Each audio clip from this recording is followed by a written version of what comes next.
Viscous force, friction पड़ा हुआ है ना, फ्रिक्शन पड़ा हुआ है बेटा। फ्रिक्शन क्या था? एक अपोजिंग फोर्स थी। किसको अपोज करती थी? मोशन को या किसी और चीज को? रिलेटिव मोशन को। एक के रिलेटिव में अगर कुछ दूसरी चीज मूव कर रही है तो उसको अपोज करती थी, ठीक है ना, रिलेटिव मोशन को। अब विस्कस फोर्स भी बेटा क्या है?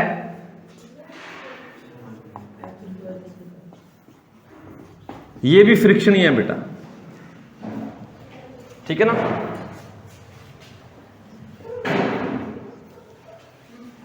ये फ्रिक्शन फोर्स ही है, एक्टिंग बिटवीन दी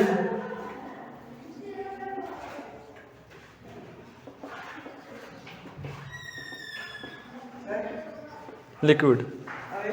फ्रिक्शन अगर लिक्विड की लेयर में देखो ध्यान से, ये फ्रिक्शन फोर्स है। एक प्रश्न है मेरा।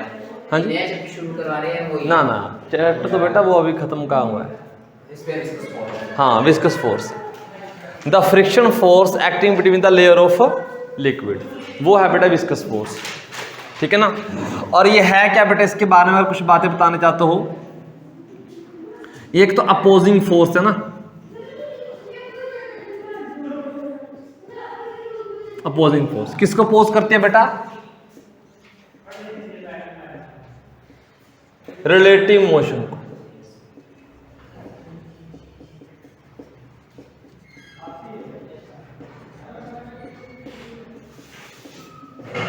अच्छा जी, नेक्स्ट कैसे लगती है बेटा? लिक्विड में वर्टिकली लगती है या किसी एंगल पर लगती है या हॉरिजॉन्टली लगती है?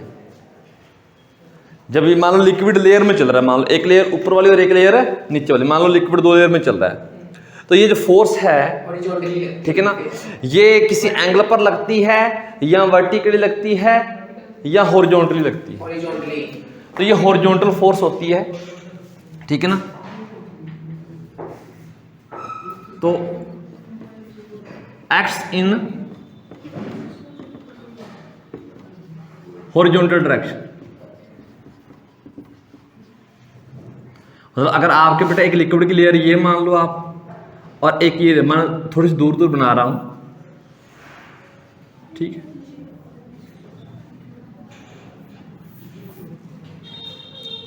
आप ऐसा सोचो कि आपने पानी के ऊपर हाथ रखकर उसको ऐसे आगे चला दिया। ध्यान से देखो बेटा, मान लो आपने पानी के ऊपर हाथ रखा और ऐसे आगे कर दिया उसी हॉरिजॉन्टल लेवल में, तो आपने उसके ऊपर फोर्स लगाई अपवर्ड इधर इस डायरेक्शन में, तो जो नीचे वाली लेयर होगी वो उसको क्या करना चाहेगी? रोकना चाहेगी, तो वो फोर्स लगाएगी अपोजिट डायरेक्शन। तो अगर आप इसके ऊपर फोर्स इधर डायरेक्शन इस डायरेक्शन में लगा रहे हो, तो बेटा जो ये लेयर के बीच में फोर्स लगेगी वो लगेगी इस डायरेक्शन में, ठीक है ना। यही होती है विस्कस फोर्स, हॉरिजॉन्टल डायरेक्शन में लगती है बेटा। इंटरनल होती है एक्सटर्नल होती है? इंटरनल फोर्स होती है, इंटरनल फोर्स होती है। कंजर्वेटिव होती है कि नॉन कंजर्वेटिव होती है? नॉन कंजर्वेटिव होती है। नॉन। अब आपको अगर स्टार्टिंग में याद है, फ्रिक्शन कैसी फोर्स थी? नॉन कंजर्वेटिव फोर्स थी ना। तो ये भी क्या है? Non conservative. और आपको पता होगा non conservative force means work done जो किया हुआ है वो रास्ते पर डिपेंड नहीं करता, नहीं करता, करता है। तो नॉन कंजर्वेटिव में करता, और कंजर्वेटिव फोर्स की अगर मैं बात करूं उसमें नहीं करता। तो इस फोर्स के बारे में बड़ी कुछ बातें थी। अच्छा, फोर्स की अब है बेटा विस्कस फोर्स, इसकी यूनिट आपको पता होनी चाहिए, ठीक है ना। डायमेंशन फॉर्मूला पता होना चाहिए, वो सिंपल फोर्स वाला ही है। अब इसके बारे में, इसके बाद एक होती है विस्कोसिटी।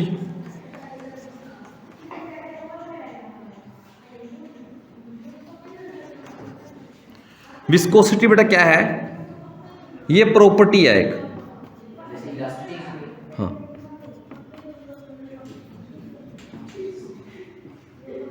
लिक्विड की प्रॉपर्टी है जिसकी वजह से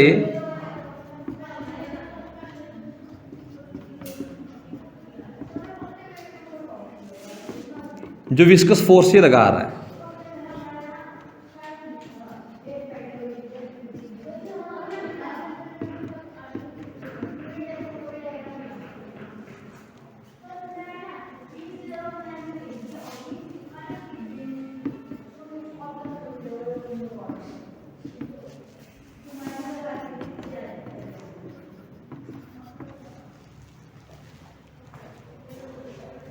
ठीक है ना। जैसे बेटा किसी की प्रॉपर्टी होती है, वो दान पुण्य करता रहता है, ठीक है ना, तो वो जो प्रॉपर्टी है उसको बोलते हैं विस्कोसिटी।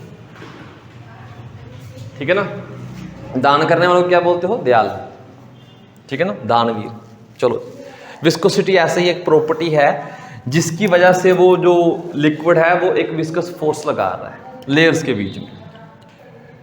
ये एक प्रॉपर्टी है। अब इसके बाद एक चीज आपने देखी होगी, अगर किसी ने कोई पिक एडिट की है उसमें एक कलर का ऑप्शन आता है और साथ में होता है कलर ग्रेडियंट। देखा किसी ने? मतलब एक ही कलर में आपको शेड्स मिलेंगी अलग अलग। अगर आप जा रहे हो तो वो कलर धीरे धीरे लाइट हो रहा होगा। Yes sir. ठीक है ना। और ग्रेडियंट वर्ड जहां भी आ जाए, 12th क्लास में भी आएगा, इसका मतलब है कि डिस्टेंस के साथ साथ किसी चीज में चेंज होना। आपने अगर बेटा कोई आप आयरन की रोड लो, उसको गैस के ऊपर गर्म करो, तो जो साइड गैस के ऊपर होगी वहां पर टेम्परेचर ज्यादा, और आपके हाथ की तरफ आते तो टेम्परेचर कम होगा ना उस साइड से। इसको बोल देते टेम्परेचर ग्रेडियंट। टेम्परेचर चेंज हो रहा है डिस्टेंस के साथ साथ। ठीक है ना। और एक पोटेंशियल ग्रेडियंट भी होता है।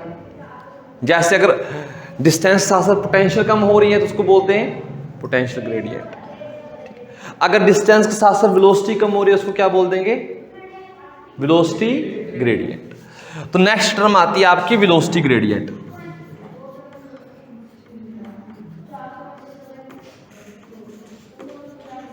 पहले ये समझ लो, ये आगे काम आएगा। विस्कोसिटी तो समझ में नहीं आया सर। इसमें क्या दिक्कत आई? ये गाढ़ापन होता है लिक्विड का। भाई आगे ये आगे भी करेंगे, आगे भी करेंगे। अब टॉपिक कंप्लीट कहाँ हुआ है ना। अब आप किसी शादी में गए हो तो वो अगलों ने बेटा मान लो चाय लगाई है, तो चाय तो आपने अच्छे से पी नहीं, आप कह रहे हो फ्रूट तो लगाया नहीं आपने। ठीक है ना। तो पहले सीक्वेंस वाइज ही खाओगे ना। ठीक है ना। तो वेलोसिटी ग्रेडियंट, धीरे धीरे सब कुछ क्लियर हो जाएगा। Velocity gradient. ठीक है। अब यहां पर ध्यान से समझना, ये वेलोसिटी ग्रेडियंट है क्या। मान लो बेटा आपके पास कोई भी कंटेनर है, कोई भी मान लो रिवर है, और रिवर के बीच नीचे वाला जो बेटा सरफेस होता है जिसको रिवर बेड बोलते हो ना,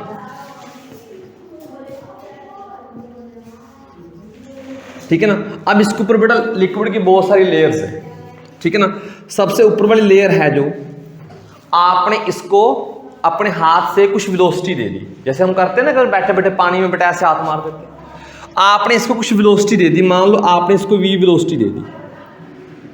अब ये v वेलोसिटी से जाना चाहते तो नीचे वाली लेयर इसको रोकना चाहती होगी पीछे वाली साइड, तो मतलब या ये कह लो ये उसको अपने साथ ले जाना चाहती होगी। फ्रिक्शन का बेटा काम ही यही है ना।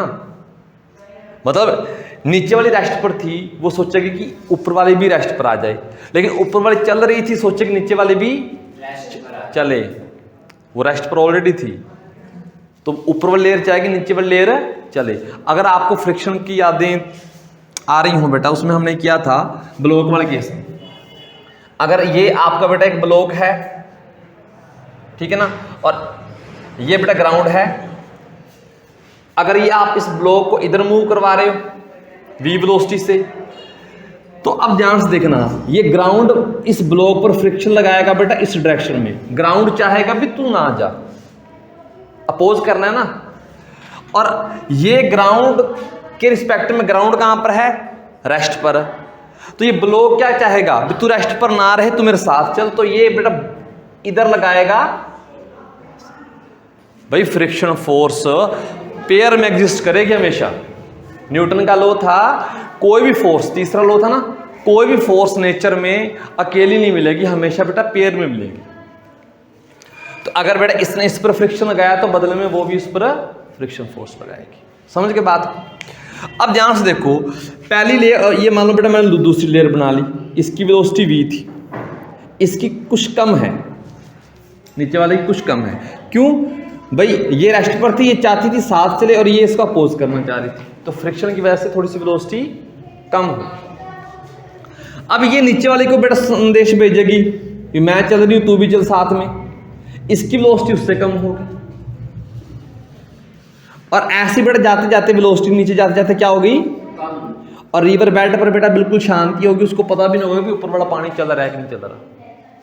ज्यादातर केस में आपने देखा होगा, और हमारा केस तो लगभग वही है जहां पर रिवर बेड पर वेलोसिटी 0 हमारे सिलेबस के हिसाब से, ठीक है ना।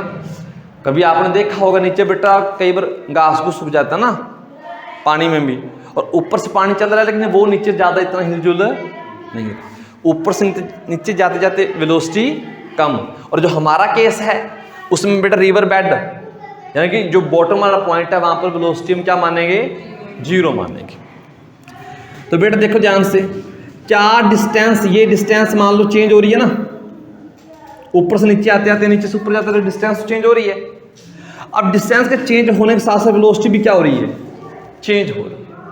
ये डिस्टेंस क्या मान लो बेटा, x।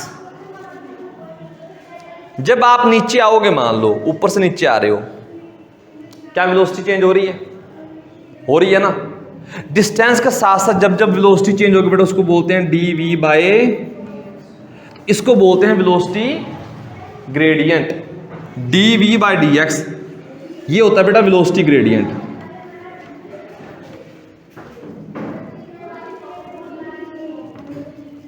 अब ध्यान रखना बेटा, ये एक वेक्टर क्वांटिटी, वेलोसिटी ग्रेडियंट के बारे में कुछ बातें हैं,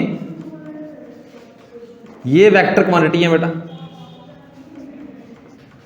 वेक्टर क्वांटिटी से डायरेक्शन बेटा परपेंडिकुलर टू दी फ्लो। अगर पानी बेटा इधर फ्लो कर रहा है इसके परपेंडिकुलर, समझ गए, तो परपेंडिकुलर टू द फ्लो। इसकी यूनिट बता सकते हो सागर, ऐसा यूनिट के बारे में आपका क्या विचार है, वेलोसिटी, और नीचे बेटा क्या है, तो नीचे मीटर आ गया ना, कट गया तो क्या आएगी बेटा, पर सेकंड। ये फर्स्ट चैप्टर भी सेकंड चैप्टर भी रिवाइज हो रहा है बेटा डायमेंशन वाला। तो बेटा इसके डायमेंशन फॉर्मूला क्या लिखोगे, t-1। अब थोड़ा सा ना जैसे आप कह रहे थे सर विस्कोसिटी समझ में नहीं आई, अब देखना, अगर मैंने बेटा यहां पर दी वेलोसिटी कुछ और नीचे जाते जाते वेलोसिटी में एकदम से चेंज आ रहा है, मतलब इसकी वेलोसिटी मैंने 50 दी, नीचे वाले की बेटा एकदम से 30 आ गई और उससे नीचे वाले की 10 आ गई। ये लिक्विड की वेलोसिटी एकदम से गिरी, ठीक है ना। और एक लिक्विड ऐसा है ऊपर आपने 50 दी, नीचे वाले पर बेटा 45 है, उससे नीचे वाले पर 40 है, तो धीरे धीरे वेलोसिटी डिक्रीज हो रही है। अब खुद सोचकर देखो, लिक्विड जो जिसकी वेलोसिटी एकदम से चेंज हो रही है यानी ज्यादा चेंज हो रही है उसको बोलोगे विस्कस। विस्कस मतलब आपने ऊपर वाले लेयर को तो स्पीड दी और वो स्पीड बेटा नीचे वाले लेयर पर जाकर एकदम से खत्म होगी मान लो, मतलब नीचे वाला लिक्विड फ्लो आराम से करेगा या नहीं करेगा, वही तो होता है बेटा जिसको आप बोलते हैं विस्कोसिटी। मतलब आपके पास 3-4 मान लो मार्कर हैं, पेन हैं, लेयर हैं, आपने ऊपर वाले को दे दी 50 की वेलोसिटी और जो लिक्विड विस्कस होगा उसका मतलब क्या है, उसको फ्लो करने में दिक्कत आएगी। ऊपर वाली लेयर तो आपने फ्लो करा दी, नीचे वाली लेयर बेटा फ्लो उतनी स्पीड से नहीं करेगी। 50 से मान लो एकदम से 40 आ गई या 30 आ गई, 50 से 30 मान लो, 30 से सीधी 20 मान लो, तो यानी कि इससे नीचे जल्दी रेस्ट पर आ जाएगा लिक्विड। तो ऊपर वाला फ्लो करेगा, एकदम से रेस्ट पर आना स्टार्ट हो जाएगा। जैसे मान लो आप शायद एक डब्बा भर लो, आप उसके ऊपर ऐसे हाथ चला कर देखो, आपकी ऊपर वाली लेयर ही जस्ट मूव करेगी, नीचे वाली लेयर को पता भी नहीं चलेगा। वहीं बेटा पानी ले लो, पानी की जैसे बेटा आप उसमें हाथ चलाओगे तो वो काफी नीचे तक हलचल जाएगी, तो पानी बेटा कम विस्कस है और हनी आपका ज्यादा विस्कस है। समझ के बात, तो ये चीज आती है विस्कस। अगर आपने ऊपर वाली लेयर को बेटा कुछ स्पीड दी, अगर वो स्पीड एकदम से गिर रही है तो ज्यादा विस्कस है, अगर आराम आराम से गिर रही है तो कम विस्कस है। अब ध्यान से देखो, हाँ जी, कम कम गिर रही है तो कम स्पीड। हाँ तो फिर पानी तो क्या होगा पानी? देखो ध्यान से, मैंने कहा मैंने ऊपर वाली लेयर को स्पीड दे दी 50 की, नीचे वाली की ऊपर पहुंची बेटा 40, 40 ठीक है ना, मान लो ये दे कम गिर रही है 50 40 30 30 20 10 और 0 मान लो। और एक लिक्विड ऐसा है 50 30 लगा लो सीधा, और बेटा 10 लगा लो। अच्छा ये लिक्विड ऊपर हाथ लगाओगे तो काफी नीचे तक बेटा लेयर मूव करेंगी, मतलब आसानी से मूव कर रही है। इस लिक्विड में आप ऊपर वेलोसिटी दी तो बेटा 3-4 लेयर ही मान लो मूव करेंगी, तो वो बेटा ज्यादा विस्कस है, ये ज़्यादा डिस्कस है। ठीक है। अब ये जो विस्कस फोर्स है ना, इसका फॉर्मूला निकालते हैं, ठीक है ना, विस्कस फोर्स का फॉर्मूला निकालते हैं।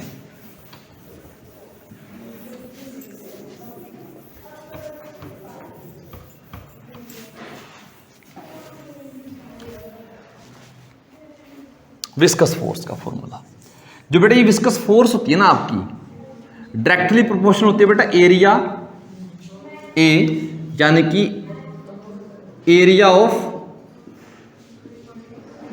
Layers in contact. तो लेयर हैं बेटा जो कॉन्टैक्ट में आ रही हैं, उनका एरिया कितना है, तो जितना एरिया ज्यादा होगा उतनी विस्कस फोर्स ज़्यादा होगी। सेकंड बेटा ये फोर्स होती है, अभी बताया, अगर dv/dx ज्यादा होगा तो विस्कस फोर्स ज्यादा नहीं होगी।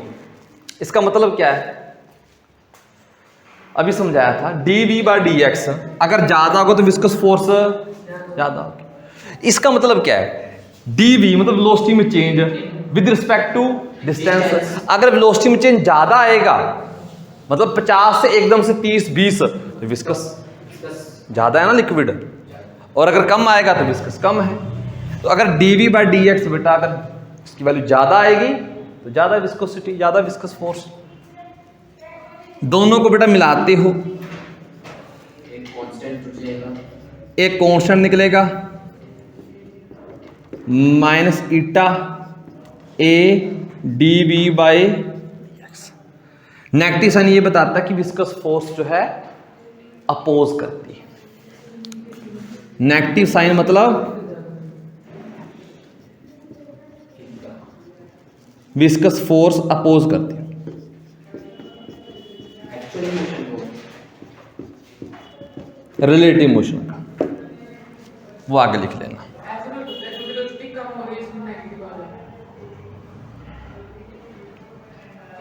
नहीं। दोनों में कम होगी, दोनों के समय वो नहीं, आप कैसे वेलोसिटी कम और इस वजह से नेगेटिव आ रहा है, ठीक है ना। ये नेगेटिव साइन बस ये बताता है आपको कि जो विस्कस फोर्स है, ठीक है ना, वो मोशन का अपोज करती है, ठीक है। अब ध्यान से देखना, ये फॉर्मूला बेटा आ गया समझ में। हमारे सिलेबस में ज्यादातर आपको कई क्वेश्चंस में, ज्यादातर क्वेश्चंस में मान लो बेटा ये आपका ये रिवर बेड है मान लो, और ये ऊपर वाली लेयर की वेलोसिटी कितनी है बेटा v, ठीक है, और ये टोटल डिस्टेंस कितनी है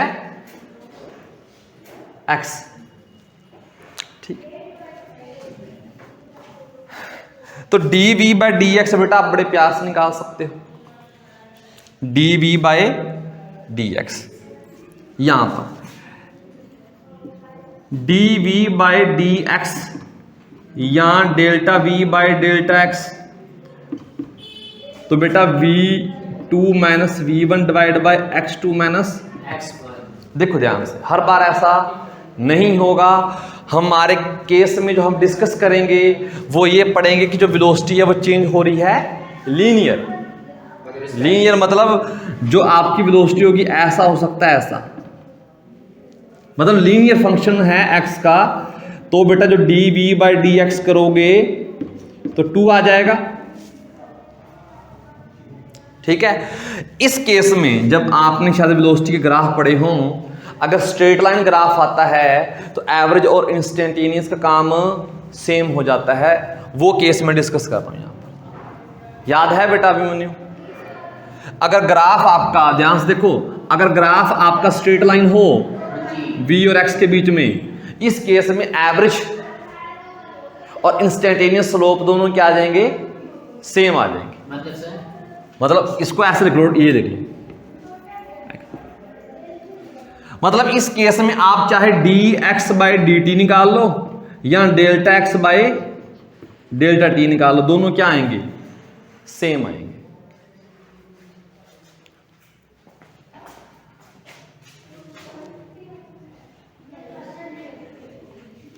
देखो इंस्टेंटेनियस किसी पर्टिकुलर टाइम का जब पॉइंट बिल्कुल पास आ जाए, ठीक है ना, एवरेज पॉइंट दूर दूर भी हो सकते हैं, क्योंकि लाइन स्ट्रेट है तो फर्क नहीं पड़ेगा, लेकिन कर्व वाले केस में फर्क पड़ जाता था। अगर पास पास ये केस है, अगर पॉइंट दूर करोगे तो दूर हो जाते पॉइंट। तो मेरा लीनियर केस था, इसलिए बेटा मैं ये काम कर रहा हूं, ठीक है। इसको बेटा v1 मान लो, इसको क्या मान लो आप? v2। ये सर, x1 और x2, ये 2x+3 कहां से आता है? ये एक एग्जांपल दिया जस्ट मैंने समझाने के लिए, एग्जांपल है ये। ठीक, नोट करना तो कर सकते हो। अब थोड़ा सा ध्यान से बेटा, ये जो समझना है सीधा बात बाद में याद कर लेना। अब v2 को बेटा, या मान लो जो भी यहां पर वेलोसिटी दी मैंने उसको मैं मान लेता हूं v, मतलब इस फर्स्ट लेयर को वेलोसिटी दी मैंने v, तो यानी कि v2 की वैल्यू v आ गई। और नीचे वाली लेयर हमारे केस में, हमारे सिलेबस में कुछ नहीं बताया, तो क्या लोगे? 0 पर। तो नीचे वाली लेयर की वेलोसिटी, ठीक है। और नेक्स्ट है बेटा v2 और v1।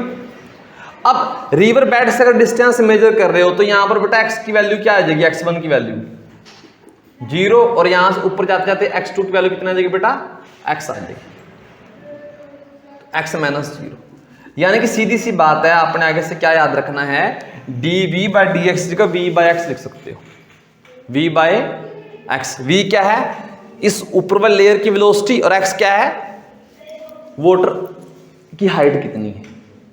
मान लो एक रिवर चल रही है और ऊपर वाले लेयर की वेलोसिटी दी हुई है 50 मीटर पर सेकंड, और उसकी डेप्थ दी हुई है मान लो 5 मीटर, ठीक है ना।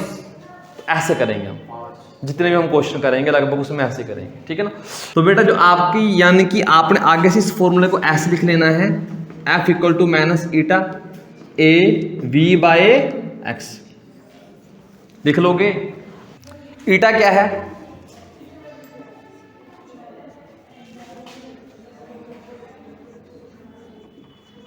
कोफिशिएंट ऑफ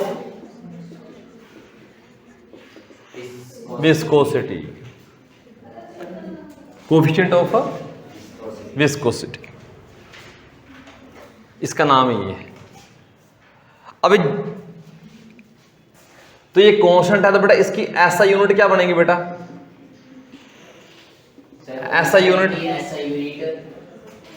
हाँ जी बेटा, उस फॉर्मूले से निकालना। फोर्स की होती है न्यूटन, तो सारे बच्चे निकाल के बताना मुझे कितनी आएगी।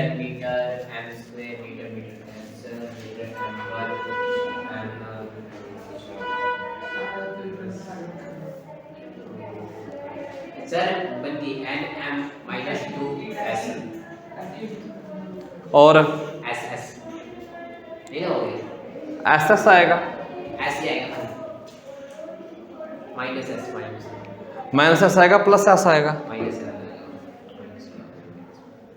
हाँ जी बेटा, निकालो ना यहाँ से यार, इसकी निकालनी है, इसकी न्यूटन आ गई, ये नीचे जाएगा तो पर मीटर स्क्वायर, और v बाय एक्स की यूनिट बेटा,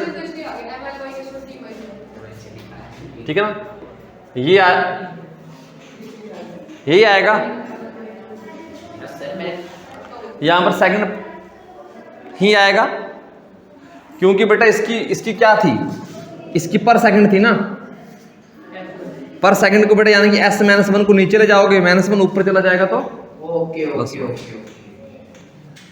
ये है इसकी ऐसा यूनिट। और डायमेंशन फॉर्मूला बेटा निकालना, इसका कितना आएगा?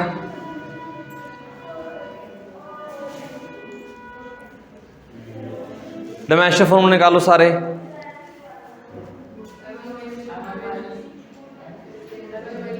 एम एल -1 टी माइनस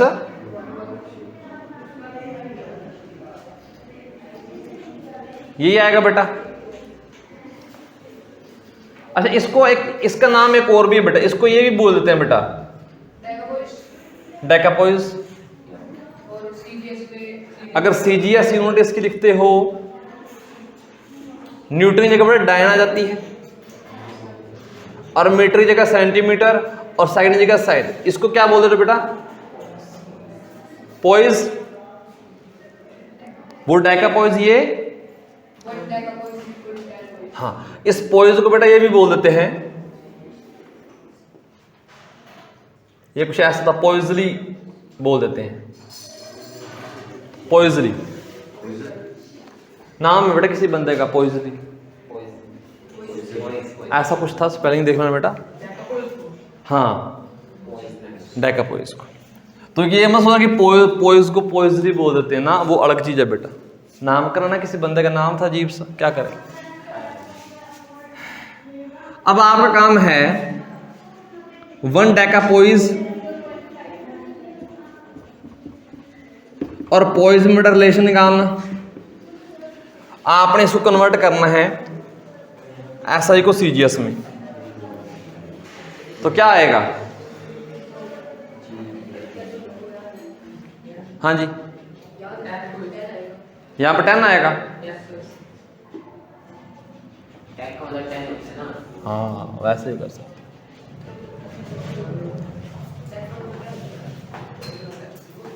ठीक है बेटा।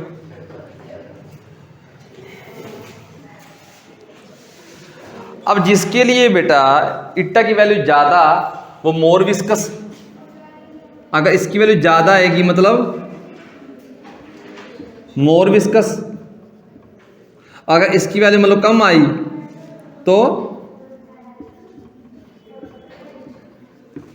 तो कोफिशिएंट ऑफ विस्कोसिटी से बेटा आपको पता चल जाएगा, जिसकी वैल्यू ज्यादा आएगी ईटा की वो ज्यादा विस्कस, जिसकी कम आई वो कम विस्कस। ठीक है। विस्कस फ्लूइड को फ्लो करने में दिक्कत आती है, ये याद रखना, और नॉन विस्कस इजीली फ्लो कर जाते हैं। अब यहां पर एक ना गलतफहमी दिल में बैठ जाती है, जिसकी डेंसिटी ज्यादा वो विस्कस, ऐसा हो सकता है क्या? जिसकी डेंसिटी ज्यादा, क्या हमेशा ऐसा होगा? कोई एग्जांपल? मरकरी, उनकी डेंसिटी ज्यादा है पर वो हो जाती है जल्दी फ्लो सिंपल सा बेटा आपके लिए एग्जांपल है ऑयल एंड वाटर। तो डेंसिटी किसकी ज्यादा होती है? वाटर की, लेकिन इजीली फ्लो कौन करता है? वाटर। तो डेंसिटी वाटर की ज्यादा है, बट वाटर क्या है? कम विस्कस है। देखो ध्यान से, विस्कस मतलब क्या है? फ्लो करने में दिक्कत आनी। ऑयल को फ्लो करने में दिक्कत आती है, तो ऑयल क्या है? मोर विस्कस है देन वाटर। तो लिख लो लिख लो लिख लो, वाटर की डेंसिटी ऑयल से ज्यादा है, वाटर की डेंसिटी ऑयल से ज्यादा है।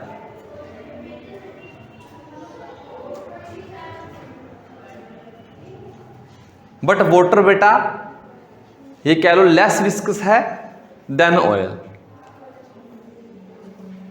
तो डेंसिटी पर मत जाना।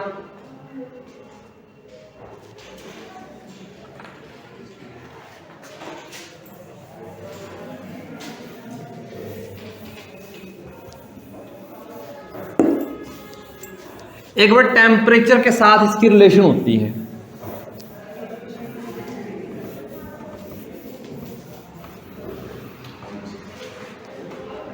लिक्विड में अगर करोगे, फॉर लिक्विड में बेटा जो ईटा होता है ना, डायरेक्टली प्रोपोर्शनल होता है, सॉरी इनवर्सली प्रोपोर्शनल होता है टेम्परेचर, ये वाला। इसको इनवर्सली नहीं बोल सकते वैसे, बट ये रिलेशन होती है।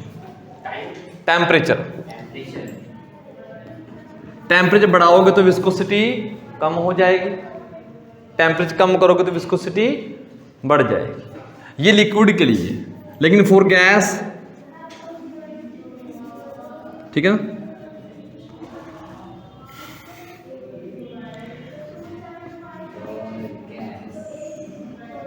ये डायरेक्टली प्रोपोर्शनल होता है।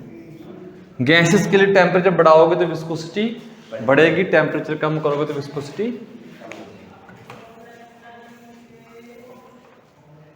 इसमें ज़्यादा डिटेल में जाने की जरूरत नहीं है, इसमें तरह काफ़ी है।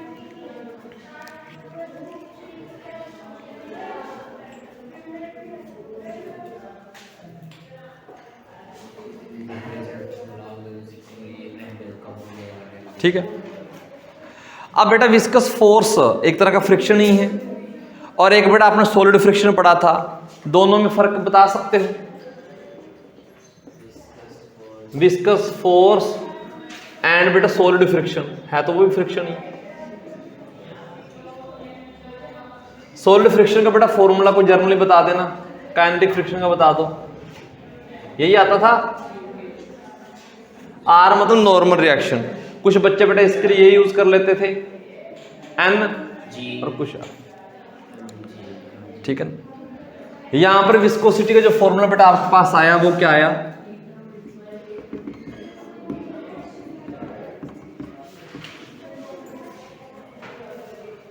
पहला बेटा डिफरेंस यही है, ये एरिया पे डिपेंड करती है और इसमें एरिया पे हम कहते थे डिपेंड नहीं करती। हमारे सिलेबस के अकॉर्डिंग हम कहते हैं एरिया पर डिपेंड नहीं करती।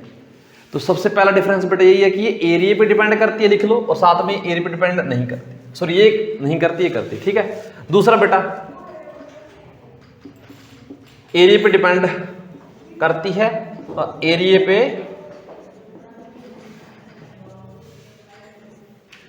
अच्छा, ये वेलोसिटी पे डिपेंड करता है ना। देखो ध्यान से, अजीब सी बात वेलोसिटी पे डिपेंड करता है। हाँ, तो v पर डिपेंड करता है। क्या वो करता था? ये नहीं करता था ना। नहीं करता सर। हम कहते थे कि गाड़ी 100 की स्पीड से जा रही है, 80 की स्पीड से जा रही है, तो काइनेटिक फ्रिक्शन सेम लगेगा।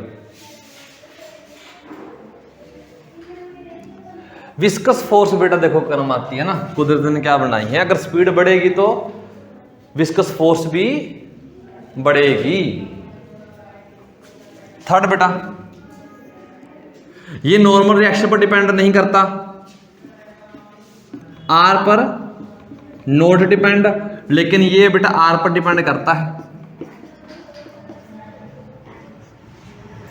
तो तीन मेन पॉइंट हैं इनमें।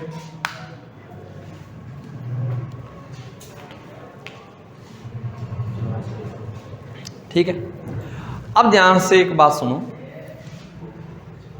अगर जैसे आपने ना रिवर में जैसे बेटा बोट तैरती देखी होगी ना, मान लो कोई भी सॉलिड और पानी के ऊपर बेटा तैर रहा है, मान लो चल रहा है, जस्ट कांटेक्ट में आ रहा है, जैसे ऊपर ऊपर ऐसे ऐसे। इस केस में जो फ्रिक्शन लगता है या विस्कस फोर्स होती है, मतलब जैसे ये बेटा आपका लिक्विड है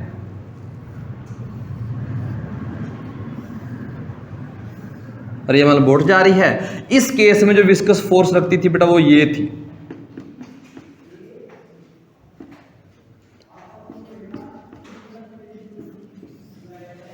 ठीक है, इस केस में विस्कस फोर्स का फॉर्मूला ये है, जब जस्ट कांटेक्ट में आए।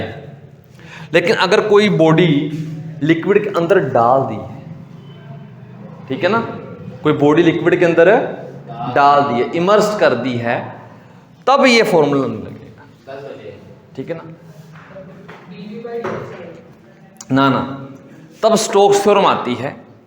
स्टोक्स थ्योरम की हुई है? No sir. स्टोक्स लॉ या स्टोक्स थ्योरम बेटा की होगी। अब ध्यान पर दिक्कत क्या है?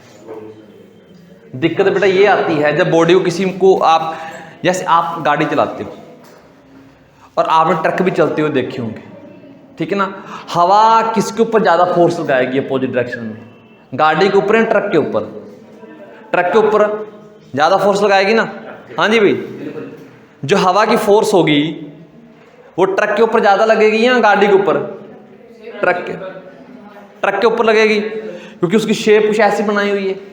आपको याद है पुराने जमाने में सबसे पहले गाड़ियों की शेप बेटा कुछ ऐसी पतली सी हुआ करती थी, ठीक है ना, मान लो कुछ ऐसे करके बनाया करते थे,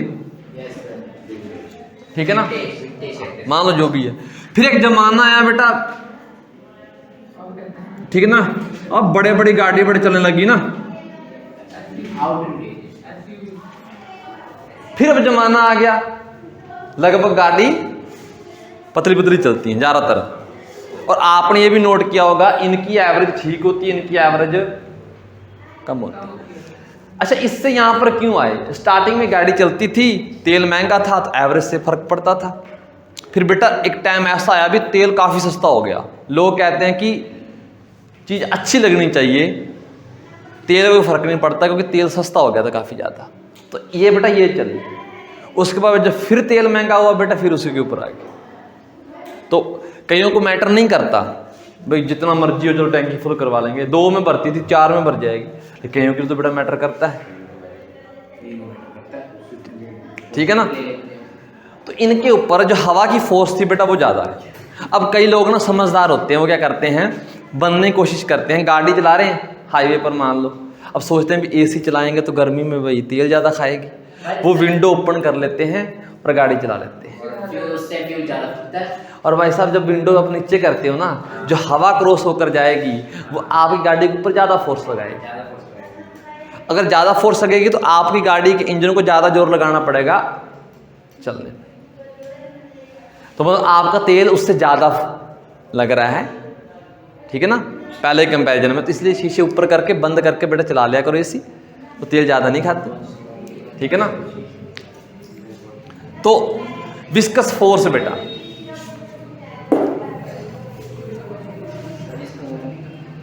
अब ध्यान से देखो जो विस्कस फोर्स है किस किस चीज पर डिपेंड करती है। विस्कस फोर्स होती है ना बेटा, जो विस्कस फोर्स पहला बेटा साइज पर डिपेंड करती है,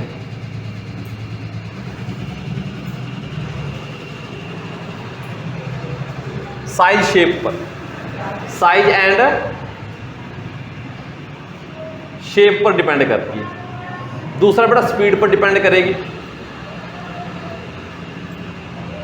तीसरा बेटा विस्कोसिटी पर डिपेंड करेगी, गाड़ी पानी में चलाओगे तो बेटा अलग नजारे आएंगे, और गाड़ी बेटा आप एयर में चलाओगे तो अलग नजारे आएंगे। तीसरा किस पर करेगी डिपेंड? विस्कोसिटी, विस्कोसिटी, ठीक है।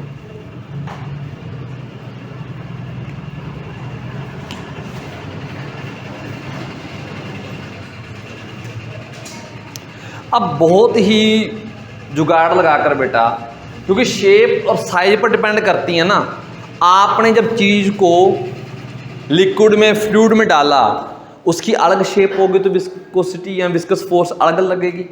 तो मतलब सबके लिए फॉर्मूला निकाल पाना बहुत ही ज़्यादा मुश्किल है। एक बॉडी है जो स्पेरिकल बॉडी होती है, मतलब गोल मटोल सी, उसके लिए हमारे पास एक फॉर्मूला निकल कर आता है जो कि स्टोक्स थ्योरम में स्टोक्स लॉ के नाम से आप जानते हो, वो कल कर लेंगे, ठीक है ना। तो बाकी किसी के लिए एक टर्मिनल वेलोसिटी आ जाएगी, यस सर, टर्मिनल वेलोसिटी, ठीक है ना। और वो करने के बाद बेटा आपकी सरफेस टेंशन खत्म हो जाएगा? नहीं, खत्म नहीं होता, अभी तो बेटा बहुत कुछ आएगा, अभी टेम्परेचर वाला चैप्टर रहता है और वो सिलेबस तो भी रहता है, मैं इस चैप्टर की बात कर, इस चैप्टर की बात हुई, इस यूनिट की बात कर। अच्छा क्वेश्चन है घर से सोच के आना, हाँ जी, टेस्ट बेटा यहाँ तक आ जाएगा, ठीक है ना। एक क्वेश्चन है वैसे सोच के आना बेटा, आप बड़े प्यार से कर सकते हो। एक टेबल है मान लो बेटा, उसके ऊपर आपने लिक्विड की ऐसी, ओए यार, लिक्विड की ऐसी फिल्म बनाई हुई है आपने, इसके ऊपर ब्लॉक रखा हुआ है, देखो ध्यान से, लिक्विड की एक फिल्म बना दी, क्लियर बना दी, उसके ऊपर ब्लॉक रख दिया। एक क्वेश्चन है सर, टीटी का कैसे हुआ है? अरे टिका देंगे, सरफेस पर बेटा ऑयल लगा दो, हनी लगा दो, उसके ऊपर ब्लॉक रख दो, ठीक है। ये इसके साथ बेटा मैंने ना एक वेट लटका दिया, ये पुली थी और बेटा एक वेट लगा दिया, ये एक फिल्म है। और इसका वेट है बेटा आपका, सॉरी मास है इसका, फिल्म है सर, फिल्म बोलते हैं ना लिक्विड की पतली सी फिल्म, मतलब फिल्म टाइगर 3, ठीक है ना, टाइगर को लिटाया हुआ बेटा, ठीक है ना। तो बेटा इसका है 0.01 kg, ठीक है ना।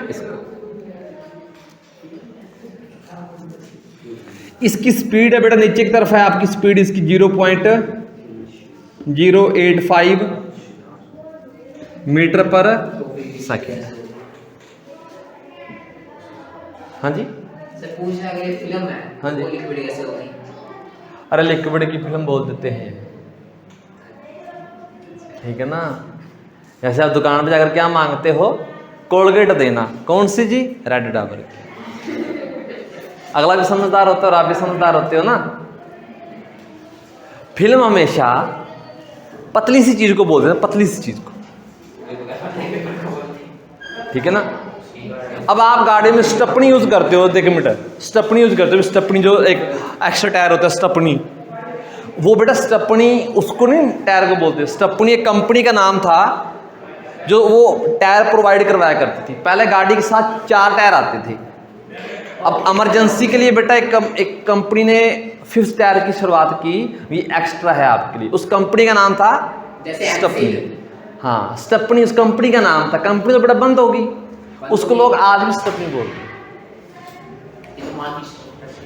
ठीक है ना। हाँ जी, अब ध्यान से देखो, एक मिनट बेटा, इस जो फिल्म का बेटा एरिया है ना, वो है आपका 0.01 मीटर स्क्वायर। इसकी थिकनेस है बेटा, इसकी थिकनेस जिसको मैं एक्स बोल देता हूं मान लो, वो है 0.3 मीटर, ठीक है। Okay sir. तो निकालना क्या बेटा आपने, एन निकालना है, कोफिशिएंट ऑफ विस्कोसिटी निकालना है, कोफिशिएंट ऑफ विस्कोसिटी निकाल सकते हो। ये पुराने चैप्टर भी याद हो जाएंगे सर, इसमें टेंशन लगेगी, इधर भी टेंशन आएगी, ठीक है ना। तो वो बेटा पुराने चैप्टर भी थोड़े से रिवाइज हो जाएंगे, तो ये क्वेश्चन करना